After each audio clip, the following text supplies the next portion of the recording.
114 അധ്യായങ്ങളുണ്ട് ഖുർആനിൽ. ഏറ്റവും വലിയ സൂറത്തുൽ ബഖറ 280-70 കണ്ടുണ്ട് ആയത്ത്. സൂറത്തുൽ കൗസർ 3 ആയത്ത്. ഏത് സൂറത്ത് ഓതണമെന്ന് നിങ്ങൾക്ക് തീരുമാനിക്കാം, പക്ഷെ ഖുർആൻ നോക്കി ഓതണം. ഇന്നു മുതൽ ഖുർആൻ നിങ്ങൾ കൈകൊണ്ട്, ഇനിയിപ്പോൾ സൂറത്ത് ഓതാൻ മടിയാണെങ്കിൽ ഒരു എളുപ്പ വഴി പറഞ്ഞു തരാം. ഞാനൊരു ആയത്ത് പറഞ്ഞു തരാം. അള്ളാഹുവിന്റെ വിശുദ്ധമായ ഖുർആനിലെ ഒരു ആയത്ത് പറഞ്ഞു തരാം. ഈ ആയത്ത് ഓതിയാ കിട്ടുന്ന പ്രതിഫലം നിനക്ക് സ്വർഗമുണ്ടെന്ന് ആദരവായ പ്രവാചകൻ നബി മുഹമ്മദ് മുസ്തഫ. ഒരായത്ത് ഓതിയ സ്വർഗത്തിൽ പോകാം. അള്ളാഹു ഓതാൻ ഭാഗ്യം തരുമാറാകട്ടെ. ഓതുവോ? ഇത്ര ശബ്ദമുള്ളില്ലേ? അള്ളാഹുവേ, ഈ മജ്ലിസിൽ ഇരുന്നു കൊണ്ട് ആരാണോ ഉറക്ക ഇൻഷാ അല്ലാ പറയുന്നത് അവർക്കും മരിക്കുമ്പോൾ ഈ ഇൻഷാ അല്ലാ പറയുന്ന ശബ്ദത്തിൽ ഷഹാദത്ത് കലിമ ഉറക്ക പറഞ്ഞു മരിക്കാൻ ഭാഗ്യം കൊടുക്കണേ അല്ലാ. ഇനി പറ, ഓതുവോ? അൽഹംദുലില്ലാ. ഇൻഷാ അല്ലാ വെറും ഇൻഷാ അല്ലാ അല്ലല്ലോ, ഇത് വാക്കാണ്. ഇത് ഓതിയാ കിട്ടുന്ന പ്രതിഫലം എന്താ? സ്വർഗം. സ്വർഗമല്ലാതെ നിനക്കൊരു പ്രതിഫലമില്ല. അല്ലാഹു ഈമാൻ നൽകുമാറാകട്ടെ. ഇൻഷാ അല്ലാ ഓതൂല്ലേ? ഏതായത്ത്? ഖുർആനിൽ ആയത്തുൽ കുർസി എന്ന് പറയുന്ന ഒരു ആയത്തുണ്ട്. ഏതായത്ത്? ഒന്ന് ഓദിക്കേ. ബിസ്മില്ലാഹിർ റഹ്മാനിർ റഹീം. അല്ലാഹു ലാ ഇലാഹ ഇല്ലാ ഹുവൽ ഹയ്യുൽ ഖയ്യൂം ലാ തഅഖുദുഹു സിനത്തുൻ വലാ നൗമുൻ ലഹു മാ ഫിസ് സമാവാതി വമാ ഫിൽ അർദ് മൻ ദല്ലദീ യശ്ഫഉ ഇൻദഹു ഇല്ലാ ബിഇദ്നിഹി യഅലമു മാ ബൈന ഐദീഹിം വമാ ഖൽഫഹും വലാ യുഹീതൂന ബിശൈഇൻ മിൻ ഇൽമി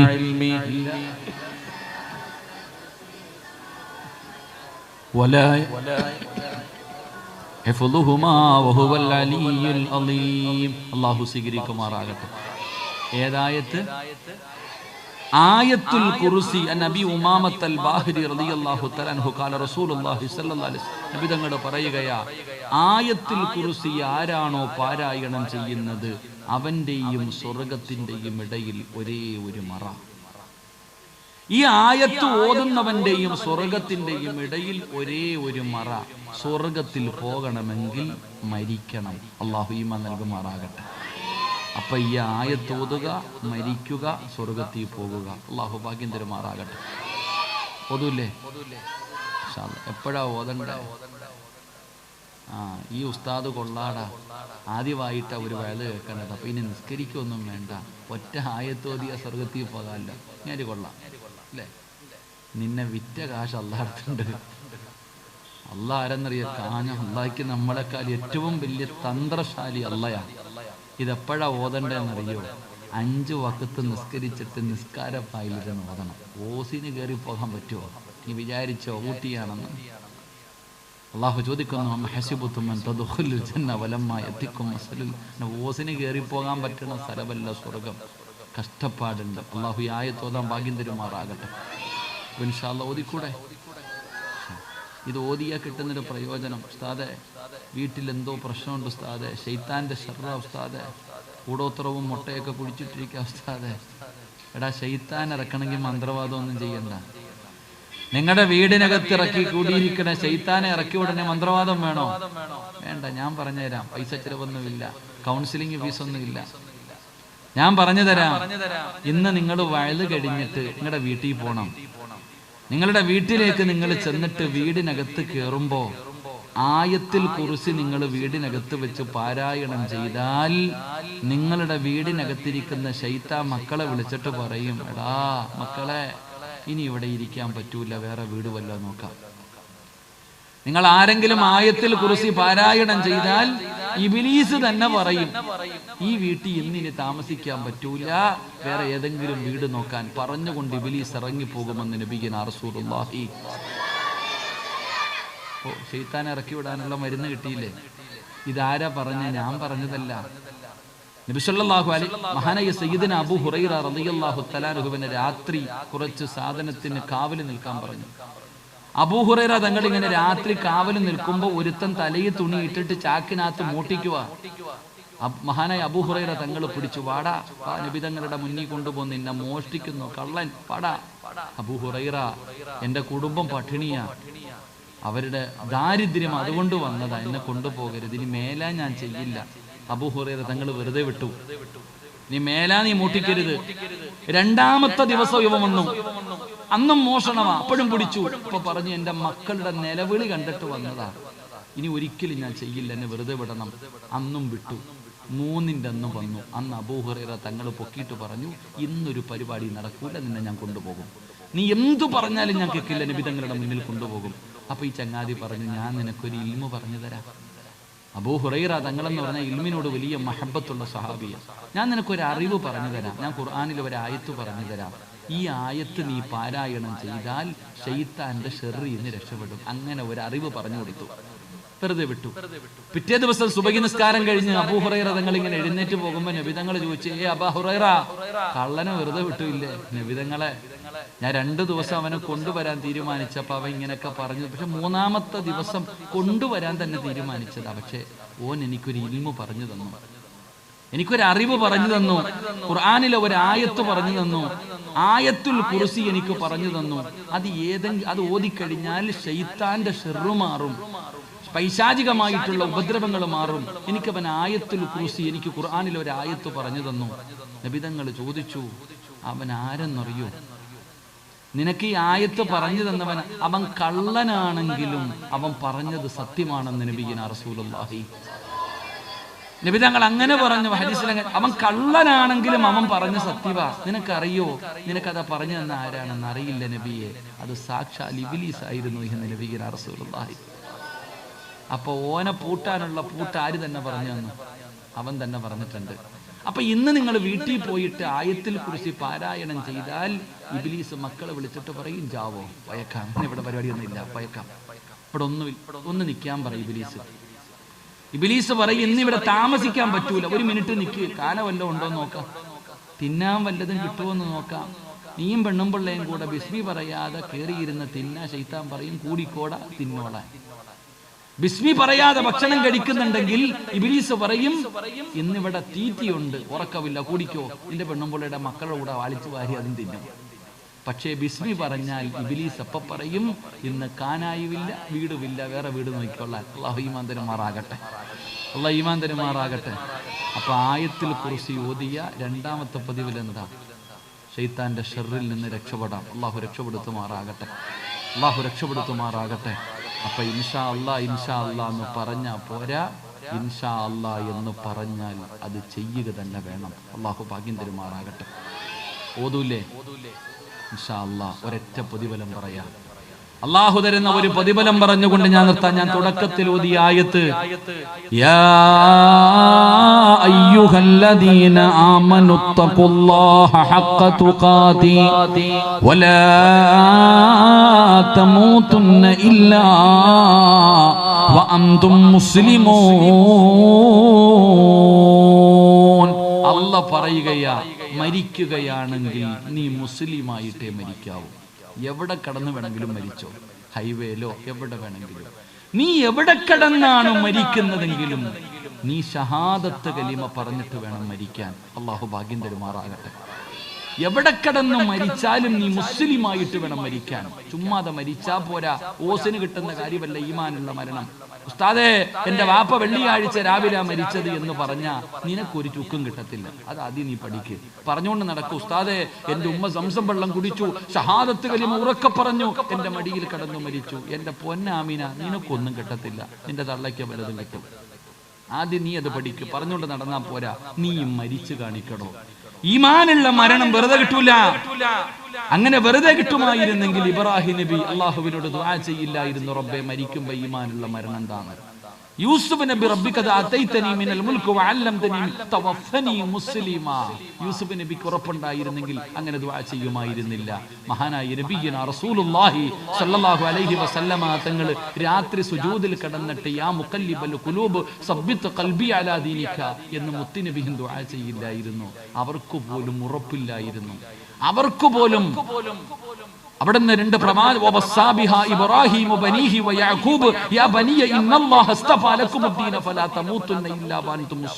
മക്കളെ മരിച്ചാ മുസ്ലിമായിട്ടേ മരിക്കാവൂ എന്ന് മക്കളോട് പ്രവാചകന്മാര് വസിയത്ത് ചെയ്യില്ലായിരുന്നു. അതുകൊണ്ട് സഹോദര, മരിച്ച ഈമാനോട് കൂടി മരിക്കണം. അള്ളാഹു ഭാഗ്യം തരുമാറാകട്ടെ. അള്ളാഹ് ഭാഗ്യം തരുമാറാകട്ടെ. ഇൻഷാ അല്ലാഹ് മരിക്കൂലേ? അങ്ങനെ വെള്ളിയാഴ്ച മഗ്രിബിന് മുമ്പ് ഖബറിനകത്ത് പോയി കിടക്കണം. മരിച്ച വെള്ളിയാഴ്ച മരിക്കണം. അള്ളാഹു ഭാഗ്യം തരുമാറാകട്ടെ. അങ്ങനെ ഒരു മരണം വെറുതെ കിട്ടുവോ? വെറുതെ കിട്ടുവോ? അങ്ങനെ കട്ടം പിടി വലിച്ചിടന്നാ കിട്ടുവോ? കിട്ടൂല. അത് വേണമെങ്കിൽ ഒരു വഴി ഞാൻ പറഞ്ഞു തരാം. എന്ത് ചെയ്താ മതി? ഖുർആനിനെ മുറുകെ പിടിച്ചാ മതി. അള്ളാഹുവിന്റെ വിശുദ്ധമായ ഖുർആൻ, ആ വിശുദ്ധമായ ഖുർആനിനെ മുറുകെ പിടിച്ച നിനക്ക് അല്ലാഹ് നല്ല മരണം നൽകും. അള്ളാഹു നമുക്ക് ഈമാൻ നൽകുമാറാകട്ടെ. അള്ളാഹു ഈമാൻ നൽകുമാറാകട്ടെ. ഞാൻ വെറുതെ പറഞ്ഞതല്ല. അള്ളാഹുവിന്റെ വിശുദ്ധമായ കലാം ഇന്ന് മുതൽ എന്ത് സംഭവിച്ചാലും ഓതാൻ വിടില്ല നിങ്ങളെ ഇബ്ലീസ്. നിങ്ങൾ അള്ളാഹുവിന്റെ കലാം ഓതാൻ അവന് സമ്മതിക്കില്ല. അങ്ങനെ ഓതിയാലും ഖുർആൻ തൊടാൻ അവൻ നിന്നെ അനുവദിക്കില്ല. അവനെ പരാജയപ്പെടുത്തടോ. പരിശുദ്ധമായ ഖുർആൻ എടുത്തിട്ട് ഒരായത്തല്ലേ ഞാൻ പറഞ്ഞത്. ഇനി ഓതാൻ പറ്റിയില്ലെങ്കിൽ ആ ഖുർആൻ ൊന്ന് തുറന്നു വെച്ച് നിനക്കൊന്ന് ചുംബിച്ചുകൂടെ? അതിനെ ഒന്ന് ബഹുമാനിച്ചുകൂടെ? നിങ്ങൾക്ക് അല്ലാഹു നല്ല മരണം തരും. ഇബ്ലീസിനെ സഹിക്കാൻ കഴിയാത്ത കാര്യമാണ്, വെറുതെ പറഞ്ഞതല്ല. അസ്റായീൽ എന്ന് പറയുന്ന മലക്കും തന്റെ അനുയായികളും ആകാശ ലോകത്ത് നിന്നിറങ്ങി വരുമല്ലോ. ഫകശഫിനാ അൻക ഗിത്വാഅക ഫബസറുക അൽയൗമ ഹദീദ്. കണ്ണുകൊണ്ട് കാണുന്ന രംഗമുണ്ടല്ലോ.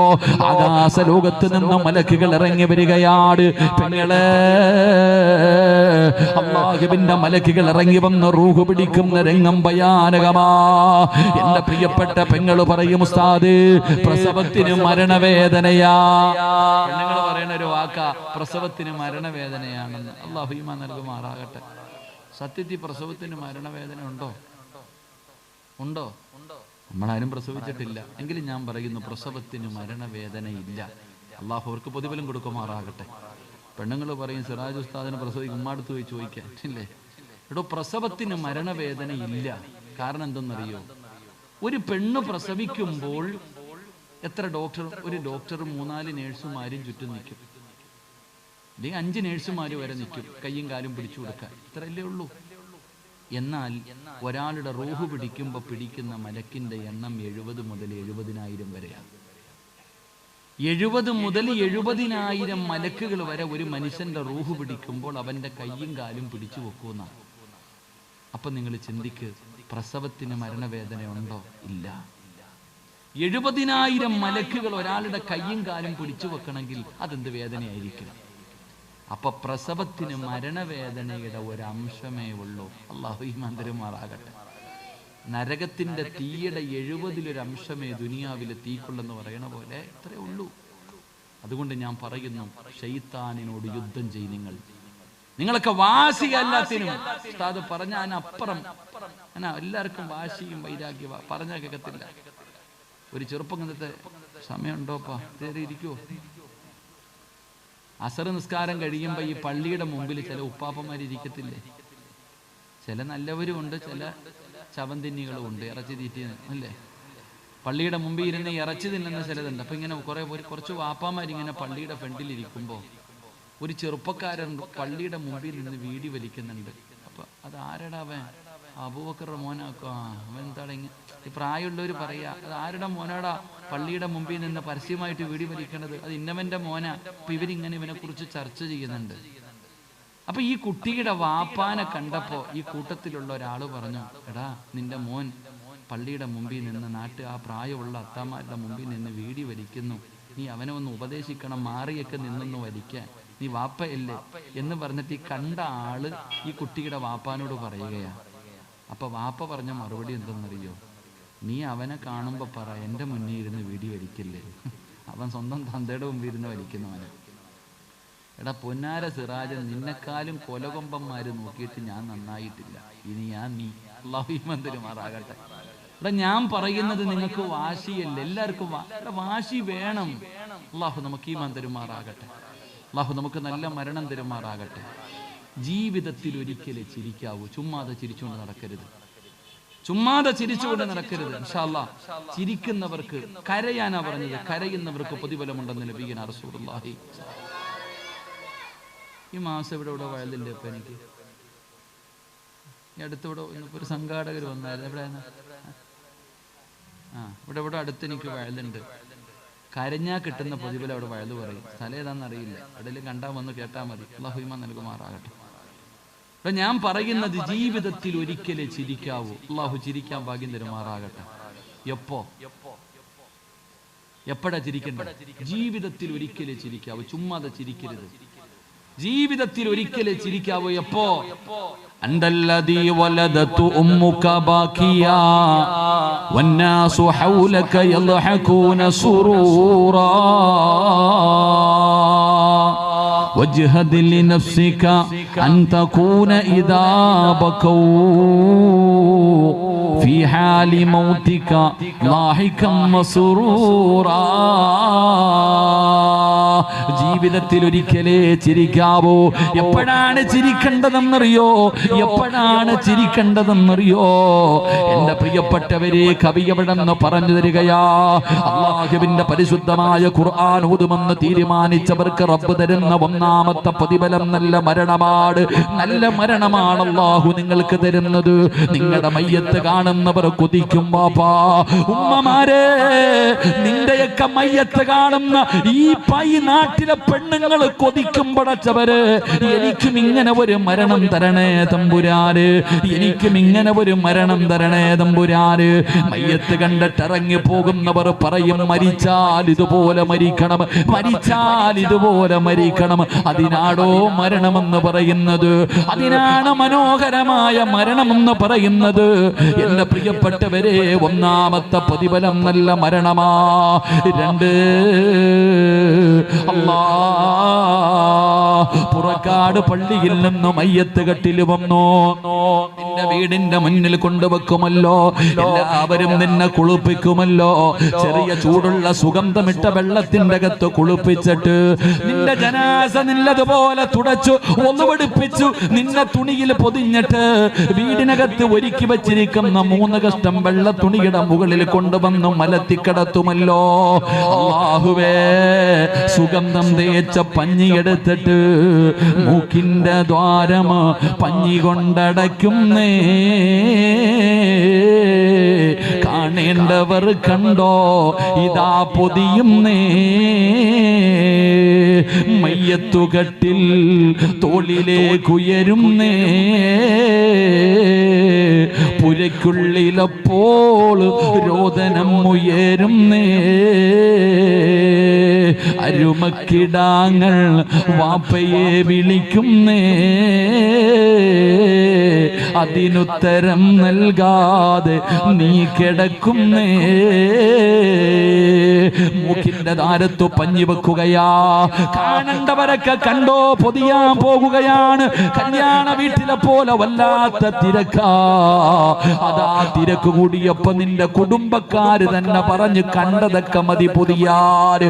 പടച്ചവനെ, മയ്യത്ത് കട്ടില് വീടിന്റെ മുന്നിൽ കൊണ്ടുവച്ചു. ജനാസ എടുത്തു വെക്കുമല്ലോ. ആരാടാ ചെറുപ്പക്കാരാ? വാപ്പാ, നിന്റെ മയ്യത്ത് കട്ടിലേക്ക് നിന്റെ ജനാസ എടുത്തു വെച്ചിട്ട് 6 പേര് ജനാസ കട്ടില് ചുമക്കുമല്ലോ. ആരാ വാപ്പാ നിന്റെ മയ്യത്ത് ചുമക്കേണ്ടത്? കള്ള് കുടിക്കുന്നവനാണോ? വ്യഭിചരിക്കുന്നവനാണോ? ഹറാമ് തിന്നുന്നവനാണോ? പലിശ കച്ചവടം നടത്തുന്നവനാണോ? നിസ്കരിക്കാത്തവനാണോ? അല്ലാഹുവിനെ ധിക്കരിച്ച് നടക്കുന്നവനാണോ? യവനാ നിന്റെ മയ്യത്ത് ചുമക്കേണ്ടത്? അല്ലാഹുവിനെ ഇഷ്ടമില്ലാത്തവനെ കൊണ്ട് നിന്റെ മയ്യത്ത് തൊടുക പോലും ചെയ്യിപ്പിക്കരുത്. എന്റെ പ്രിയപ്പെട്ടവരെ, ആരാ ചുമക്കുന്നതെന്നറിയുവോ? ഈ രാത്രി മക്കാമിന്റെ മുന്നിലിരുന്നു കൊണ്ട് മരിക്കുന്ന കാലം വരെ ഖുർആൻ ഓതുമെന്ന് തീരുമാനിച്ചവര്, അല്ലാഹുവിന്റെ കലാം ഓതുമെന്ന് തീരുമാനിച്ച പെങ്ങള്, നിനക്ക് കള്ളുകുടിയന്മാര് വേണ്ട, വ്യഭിചരിച്ച് നടക്കുന്നവന്മാര് വേണ്ട, പിന്നെ ആര് വരുമെന്നറിയോ? ആകാശത്ത് നിന്ന് ലാ യഅസൂനല്ലാഹ മാ അമറഹും വയഫഅലൂന മാ യുമറൂൻ. അല്ലാഹുവിന്റെ കൽപ്പനകൾ മാത്രം അനുസരിക്കുന്ന, ജനിച്ച കാലം മുതൽ മരിക്കുന്ന കാലം വരെ പാപം ചെയ്യാത്ത, പാപം പറയാത്ത, പാപം കാണാത്ത അല്ലാഹുവിന്റെ 70,000 മലക്കുകളുണ്ടല്ലോ, നിന്റെ വീട്ടിലേക്ക് ഇറങ്ങി വരികയാ, നിന്റെ വീട്ടിലേക്ക് ഇറങ്ങി വരികയാ. പടച്ചവനെ എന്തിനെന്നറിയോ? നിന്റെ ജനാസ ചുമക്കാ, നിന്റെ മയ്യത്ത് ചുമക്കാ. അല്ലാഹുവിന്റെ മലക്കുകളുടെ അകമ്പടിയോടെ പടച്ചവരെ ഇന്ത്യയുടെ പ്രധാനമന്ത്രി വരില്ലടോ, സൗദി അറേബ്യയുടെ ഭരണാധികാരി വരില്ല. ആകാശ ലോകത്ത് നിന്ന് അല്ലാഹുവിന്റെ മലക്കുകൾ വന്നിട്ട് നിന്റെ മയ്യത്ത് കൊണ്ടുപോകുമല്ലോ. ഇതിനെക്കാലം ഒരു പ്രതിഫലം ഏതു മനുഷ്യനാടോ ലഭിക്കുന്നത്? ഇതിനെക്കാലം എന്ത് പ്രതിഫലമാണ്? സിറാജ് വെറുതെ പറഞ്ഞതല്ല. മഹാനായ ആദരവായ പ്രവാചകൻ നബി മുഹമ്മദ് മുസ്തഫ സല്ലല്ലാഹു അലൈഹി വസല്ലമ തങ്ങളുടെ സ്വഹാബിയാണ് സഅദ് റളിയല്ലാഹു തആല അൻഹു. 30ാമത്തെ വയസ്സിൽ മുസ്ലിമായി, 36ാമത്തെ വയസ്സിൽ വഫാത്തായി. നിന്നെ പോലെ 40ഉം 50ഉം 60ഉം കൊല്ലമൊന്നും മുസ്ലിമായി ജീവിച്ചില്ല. 6 കൊല്ലമേ ജീവിച്ചുള്ളൂ, 6 വർഷമേ ജീവിച്ചുള്ളൂ. ജീവിച്ചതിന് അർത്ഥമുണ്ടായിരുന്നടാ ചെറുപ്പക്കാരാ. 6 കൊല്ലം ജീവിച്ച ചെറുപ്പക്കാരൻ മരിച്ചപ്പോ അല്ലാഹുവിന്റെ അർശ് കുലുങ്ങി മോനെ. ഒരു 36 വയസ്സുള്ള ഒരു ചെറുപ്പക്കാരൻ മഹാനായ സഅദ് റളിയല്ലാഹു തആല അൻഹു അവിടുന്ന് മരണപ്പെട്ടപ്പോ ഈ പ്രപഞ്ചം മുഴുവൻ അടക്കി ഭരിക്കുന്ന രാജാതിരാജനായ മലിക്കുൽ ജബ്ബാറായ സർവാധിനാഥനായ സർവാധിപരനായ ലോകത്തിന്റെ അധിപനായ പടച്ച റബ്ബിന്റെ സിംഹാസനം പോലും അവിടുന്ന് കുലുങ്ങിയെങ്കിലും ആരാടാ? സഅദ് റളിയല്ലാഹു തആല അൻഹു വാരാ. മയ്യത്ത് കണ്ടവർ മുഴുവനും കൊതിക്കുകയാണ്. എന്തൊരു ചിരിയാ സഅദ്, എന്തൊരു പ്രകാശമാ സഅദ്, എന്തൊരു മരണമാ സഅദ്. നീ ഉറങ്ങുകയാണോ സഅദ്? മയ്യത്ത് കണ്ടവർ മുഴുവനും അത്ഭുതത്തോടെ ചോദിക്കുകയാ, അല്ലാഹുവേ സഅദ് റളിയല്ലാഹു തആല അൻഹുവിന് അല്ലാഹു ഒരു നല്ല മരണം കൊടുക്കുകയാണ്. അവിടുത്തെ ജനാസയുണ്ടല്ലോ, സഅദ് റളിയല്ലാഹു തആല അൻഹുവിന്റെ ജനാസ അവിടുന്ന് ചുമന്നു കൊണ്ടുപോകുമ്പോ സ്വഹാബികൾ പറയുകയാ, ഭാരമില്ല, മയ്യത്തിന് ഭാരമില്ല. സ്വഹാബികൾ ജനാസ ചുമന്നു കൊണ്ടുപോകുന്നവര് പറയുകയാണ്, മയ്യത്തിന് ഭാരമില്ലല്ലോ. സഹാബികൾ നോക്കുമ്പോ അല്ലാഹുവിന്റെ പ്രവാചകന് തള്ളവിരൽ കുത്തിയിട്ട് നടക്കുകയാണ്. സ്ഥലമില്ലാത്തതുപോലെ റസൂലുള്ളാഹി തങ്ങൾക്ക് നടക്കാ സ്ഥലമില്ല. തള്ളവിരൽ കുത്തിയിട്ട് ലോകത്തിന്റെ നേതാവ് നടക്കുകയാ. സഹാബത്ത് ചോദിക്കുന്നു, നബിയേ യാ റസൂലല്ലാഹ്, മയ്യത്തിന് ഭാരമില്ലല്ലോ നബിയേ, അങ്ങ് തള്ളവിരൽ കുത്തിയിട്ട് നടന്നല്ലോ, അങ്ങ് തള്ളവിരൽ കുത്തിയിട്ട് നടക്കുന്നല്ലോ. എന്തു പറ്റി നബിയേ? യാ സ്വഹാബാ, എനിക്ക് സ്ഥലമില്ല സ്വഹാബാ, തിരക്കായിരുന്നു സ്വഹാബാ. കാരണം എന്തെന്നറിയോ? ആകാശ ലോകത്ത് നിന്ന് അല്ലാഹുവിന്റെ മലക്കുകൾ ഇറങ്ങി വന്നു സ്വഹാബാ. അല്ലാഹുവിന്റെ മലക്കുകൾ ഇറങ്ങി വന്നത് കാരണം എനിക്ക് നടക്കാ സ്ഥലം കിട്ടിയില്ലോ. എന്റെ കാലിന്റെ വിരൽ കുത്തുന്ന സ്ഥലമേ എനിക്ക് കിട്ടിയുള്ളൂ. ചെറുപ്പക്കാരാ മോനെ, ഇതല്ലേടാ മരണമെന്ന് പറഞ്ഞാൽ? ഇതിനാണ് മോനെ മരണമെന്ന് പറയുന്നത്, ഇതിനാടാ നല്ല മരണമെന്ന് പറയുന്നത്. നിനക്ക് ചരിത്രം അറിയുമോ? സഅദ് റളിയല്ലാഹു തആല അൻഹുവിന്റെ ചരിത്രം എടുത്തു നോക്ക്. ഖബർ കുഴിക്കുന്ന മനുഷ്യൻ നോക്കുമ്പോ മണ്ണിന് വല്ലാത്ത സുഗന്ധമാ, ഖബറിലെ മണ്ണിന് പോലും സുഗന്ധമാ, ഖബറിലെ മണ്ണിന് പോലും സുഗന്ധമാ. പടച്ചവരെ, ഖബറിന്റെ പണി കഴിഞ്ഞപ്പോ അവസാന ഖബർ വൃത്തിയാകുകയാണ്. ഒരു പിടി മണ്ണ് വാരി സുഗന്ധമടിക്കുന്നത് കണ്ടപ്പോ ആരും കാണാതെ ഒരു പിടി മണ്ണ് വാരി തന്റെ മടിയിൽ വെക്കുകയാണ്. പടച്ചവനെ ഖബറടക്കി തന്റെ വീട്ടിലേക്ക് കടന്നു ചെന്നപ്പോ കസ്തൂരിയെ പോലെ പോലെ വല്ലാത്ത വാസനയാ. സഅദ് റളിയല്ലാഹു തആല അൻഹുവിന്റെ ഖബറിനകത്തിന് മണ്ണുണ്ടല്ലോ, വല്ലാത്ത സുഗന്ധമടിക്കുകയാണ്. അവസാനമാ ഖബർ കുടിച്ച മനുഷ്യനുണ്ടല്ലോ, സഅദ് റളിയല്ലാഹു തആല അൻഹുവിനെ സ്വപ്നം കണ്ടപ്പോ അവിടുന്ന് ചോദിച്ചു, സഅദേ എങ്ങനെ കിട്ടി സഅദേ? നീ മരിച്ചപ്പോ അല്ലാഹുവിന്റെ അർശ് കുലുങ്ങിയല്ലോ, നിന്റെ മുഖത്ത് വല്ലാത്ത പ്രകാശമായിരുന്നല്ലോ, നിന്റെ ചുണ്ടിന് വല്ലാത്ത പുഞ്ചിരിയായിരുന്നല്ലോ, മലക്കുകൾ പോലും ഇറങ്ങി വന്നല്ലോ, മയ്യത്തിന് ഭാരമില്ലായിരുന്നല്ലോ, കബറിലെ മണ്ണിന് പോലെ സുഗന്ധമായിരുന്നല്ലോ. എങ്ങനെയാ സഅദ്, എന്ത് നന്മ ചെയ്തതിന്റെ പേരിലാ? എനിക്കൊന്ന് പറഞ്ഞു തരുമോ? ഞാൻ നിനക്ക് ഖബർ കുടിച്ചു തന്ന മനുഷ്യനാ, ഞാൻ നിനക്ക് ഖബർ കുടിച്ചു തന്നവനാ, ഒന്ന് പറഞ്ഞു തരുമോ? സഅദ് റളിയല്ലാഹു തആല അൻഹു പറഞ്ഞതെന്തെന്നറിയോ? ഞാൻ ഓതിയ പരിശുദ്ധമായ ഖുർആൻ, ഞാൻ പിടിച്ച സുന്നത്ത് നോമ്പ്, ഇതിനു പകരം അല്ലാഹു എനിക്ക് തന്ന പ്രതിഫലമാ. ചരിത്രം പറയുമ്പോ അല്ലാഹുവിന്റെ ഖുർആനിനെ ഹൃദയത്തിലേക്ക് ചേർത്ത് പിടിക്കുമെന്ന് തീരുമാനിച്ചവര്, നിനക്കിതിനെക്കാളും നല്ല ഒരു പ്രതിഫലമില്ലടാ. ഖുർആനിനെ ചേർത്ത് വെക്ക്. മദീനത്ത് ജന്നത്തുൽ ബഖി എന്ന ഖബർസ്ഥാനിലേക്ക് കടന്നു ചെല്ലുമ്പോ അങ്ങ് നടന്നതിന്റെ മധ്യഭാഗത്ത് പോകുമ്പോ ഒരു ഖബർ കെട്ടിയിട്ടിരിക്കുന്നത് കാണാ. ആരുടെ ഖബർ എന്നറിയോ? മഹാനായ സയ്യിദുനാ ഉസ്മാൻ ഇബ്നു അഫ്ഫാൻ റളിയല്ലാഹു തആല അൻഹു. ആരാടാ മോര്? തന്റെ വീട് മുഴുവനും ശത്രുക്കൾ വളഞ്ഞിട്ടിട്ട് ഉസ്മാൻ തങ്ങളുടെ വീടിനകത്ത് തടങ്കലിൽ വെച്ചിരിക്കുകയാണ്. നിസ്കരിക്കാൻ പള്ളിയിൽ പോകാൻ അനുവദിക്കുന്നില്ല. അവസാനം മരണമെടുത്തെന്ന് പറഞ്ഞപ്പോ ഉസ്മാൻ റളിയല്ലാഹു തആല അൻഹു അല്ലാഹുവിന്റെ പരിശുദ്ധമായ ഖുർആൻ എടുത്ത് വെച്ച് പാരായണം ചെയ്യുകയാ. വീട് തീയിട്ട് മോനെ, വീടിന്റെ വാതിൽ തീയിട്ട് നശിപ്പിച്ചു. ശത്രുക്കൾ ഉസ്മാൻ തങ്ങളുടെ വീടിനകത്തേക്ക് കടന്നു വന്നു. ഉസ്മാൻ തങ്ങളുടെ കയ്യിലേക്ക് അവിടുന്ന് വെട്ടുകയാണ്. അവിടുത്തെ കഴുത്തിലേക്ക് വെട്ടുമ്പോ ഉസ്മാൻ തങ്ങളുടെ കൈ കൊണ്ട് തടയുകയാ. മഹാനവറുകളുടെ കൈ അവിടുന്ന് വെട്ടിമുറിച്ചു. രണ്ടാമത് വെട്ടാൻ പോകുമ്പോ ഉസ്മാൻ തങ്ങളുടെ പ്രിയപ്പെട്ട ഭാര്യ ഓടി വന്നിട്ട് തടയുകയാ. മഹദിയുടെ രണ്ട് കൈയും വെട്ടിമുറിച്ച് താഴെയിട്ടു. മഹദി മരണത്തോട് മല്ലടിക്കുകയാ. ഉസ്മാൻ തങ്ങൾ എന്ത് ചെയ്യുകയാണെന്നറിയോ? അല്ലാഹുവിന്റെ ഖുർആൻ പാരായണം ചെയ്യുകയാ. ഉസ്മാൻ തങ്ങൾ ഖുർആൻ ഓതുകയാടാ.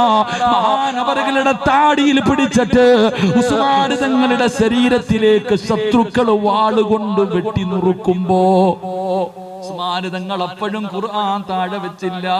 അള്ളാന്റെ ഖുർആൻ താഴെ ഇട്ടില്ലടാ ചെറുപ്പക്കാരാ. ആ ഖുർആൻ ഇങ്ങനെ മുറുകെ പിടിച്ചു. ശത്രുക്കൾ ഉസ്മാൻ തങ്ങളെ വെട്ടുമ്പോ ഉസ്മാൻ തങ്ങൾ ഖുർആനിലേക്ക് നോക്കുകയാണ്. രക്തം ഇങ്ങനെ വീഴുന്നുണ്ട്, ശരീരത്തിൽ നിന്ന് രക്തം ഇങ്ങനെ വീഴുന്നുണ്ട്. ഏതായത്തിന്റെ മുകളിലാ വീണത്? ആ മരിക്കുന്ന സമയത്തും ഉസ്മാൻ തങ്ങൾ ഖുർആനിലേക്ക് നോക്കിയത് ഏതായത്തിന്റെ മുകളിലാ? ചിരിച്ചടാ ചെറുപ്പക്കാരാ. ഉസ്മാൻ തങ്ങൾ എപ്പോഴും ചിരിച്ചതാണ്. എന്റെ പ്രിയപ്പെട്ടവര്, ഖുർആനിനെ ഇഷ്ടപ്പെടുന്നവർക്ക് അല്ലാഹു കൊടുക്കുന്നത് നല്ല മരണമാ. നീ പേടിക്കണ്ട. നിന്റെ ഭാര്യയില്ലെങ്കിലും നിന്റെ മക്കളില്ലെങ്കിലും കൂടപ്പറപ്പില്ലെങ്കിലും കുടുംബക്കാരില്ലെങ്കിലും കൂട്ടുകാരില്ലെങ്കിലും അല്ലാഹുവിന്റെ ഖുർആൻ നിന്റെ കൂടെയുണ്ടടാ. ആ ഖുർആൻ നാളെ നിന്നെ കയ്യിൽ പിടിച്ച് സ്വർഗത്തിലേക്ക് കൊണ്ടുപോകുമെന്ന് നബി മുഹമ്മദ് മുസ്തഫ സല്ലല്ലാഹു അലൈഹി വസല്ലമ തങ്ങൾ പറയുമ്പോ നിർത്തുകയാ. വാസിയുണ്ടോ? എപ്പോഴാ ചിരിക്കേണ്ടതെന്നറിയോ? അന്തല്ലദീ വലദതു ഉമ്മുക ബഖിയാ വന്നാസു ഹൗലക യൽഹഖൂന സുറൂറാ. വജ്ഹദ് ലിനഫ്സിക അൻ തകൂന ഇദാ ബകൗ ഫീ ഹാലി മൗതിക ലാഹികം സുറൂറാ. ഉമ്മ എപ്പോഴും പറയും മരണവേദനയുടെ വേദനയും എന്താണ് നിന്നെ പ്രസവിച്ചതെന്ന്. ഉമ്മ പറയുന്നത് സത്യമാണ്, ഉമ്മ പറയുന്നത് സത്യമാണ്. എങ്കിലും 9.5 മാസക്കാലം ഗർഭം ചുമന്നു മരണവേദനയുടെ വേദനയും നൊന്ത് നിന്റെ പൊന്നു മകനെ നീ പ്രസവിച്ചു. നീ ഒരുപാട് കരഞ്ഞവളാ, ഒരുപാട് വേദനിച്ചവളാ. പക്ഷേ നീ പ്രസവിച്ച കുഞ്ഞിനെ ആദ്യമായിട്ട് നിന്റെ മുന്നിലേക്ക് കൊണ്ടുവന്നിട്ട് ഇതാണ് നിന്റെ മോനെന്ന് കാണിച്ചപ്പോ നീ ചിരിച്ചില്ലേ ഉമ്മ? ഏത് പെണ്ണും ചിരിച്ചു. തന്റെ കുഞ്ഞിനെ കണ്ടപ്പോ ഉമ്മ ചിരിച്ചു. ഓപ്പറേഷൻ തിയേറ്ററിന്റെ വെളിയിൽ നടക്കുകയാണ് പിതാവ്, കണ്ണ് നിറയുന്നുണ്ട്, വലിയ ടെൻഷനാണ്. അപ്പോഴാണ് കൊണ്ടുവന്ന് കാണിച്ചത് നിന്റെ മോളിതാട്. വാപ്പയും ചിരിക്കുകയാ, നമ്മളെ കണ്ടവര് മുഴുവനും നമ്മളെ മുഖത്ത് നോക്കി ചിരിക്കുകയാ. പക്ഷേ ആ സമയത്ത് നമ്മൾ കരയുകയായിരുന്നു. നമ്മൾ കരഞ്ഞപ്പോ ഉമ്മ ചിരിച്ചു, വാപ്പ ചിരിച്ചു, കൂടപ്പറപ്പ് ചിരിച്ചു.